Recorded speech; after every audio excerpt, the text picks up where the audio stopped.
அஸ்ஸலாமு அலைக்கும். 2 நாளுக்கு முன்னாடி செஞ்சிருந்தேன் இல்லையா சாக்லேட் பிஸ்கெட். அதுதான் இன்றைக்கி ஸ்கூலுக்கு வந்து குழந்தைங்க ஸ்நாக்ஸ் ஆட்டம் எடுத்துகிட்டு போயிருந்தாங்க. பாப்பா ஸ்கூல்லேருந்து வீட்டுக்கு வந்ததும் அவளுக்கு ஒரு பெரிய சர்ப்ரைஸு. கொஞ்ச நாளாகவே வந்து ஃப்ரெண்டு கிட்டலாம் இருக்குன்ட்டு கேட்டுகிட்டே இருந்தாங்க அப்பா கிட்ட. இன்றைக்கி தான் வாங்கிட்டு வந்தாங்க. அது இன்றைக்கி தான் டைமே கிடச்சது போல்.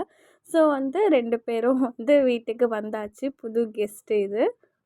இவங்களுக்கும் பேரும் வச்சாச்சு. ஒன்று சிங்கு, ஒன்று பிங்க்குன்ட்டு. உங்களுக்கு ஏதாச்சும் நல்ல பேர் தெரிஞ்சதுன்னா கமெண்ட் பண்ணுங்க. வச்சு விட்டுர்லாம்.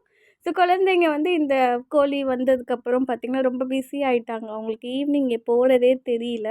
ஸோ எனக்கும் பார்த்திங்கன்னா, ஈவினிங் போல் டைம் ஆயிடுச்சுன்ட்டு டீ, காஃபி போட வந்துட்டேன். நாங்கள் 3 பேரும் பூஸ்ட்டு தான் குடிச்சிட்ருக்கோம். ஹஸ்பண்டுக்கு மட்டும் டீ போட்டு எடுத்துட்டேன். முருங்கைக்கீரை வச்சுட்டு ஒரு சூப்பரான பவுடர் ரெசிபி தான் நான் வந்து ரெடி பண்ணிகிட்ருக்கேன். இன்ஷா அல்லாஹ் ஒரு லாங் வீடியோவில் நான் இந்த ஃபுல் வீடியோ கண்டிப்பாக ஷேர் பண்ணுறேன். இந்த வீடியோ பிடிச்சிருந்தா லைக் பண்ணிக்கோங்க.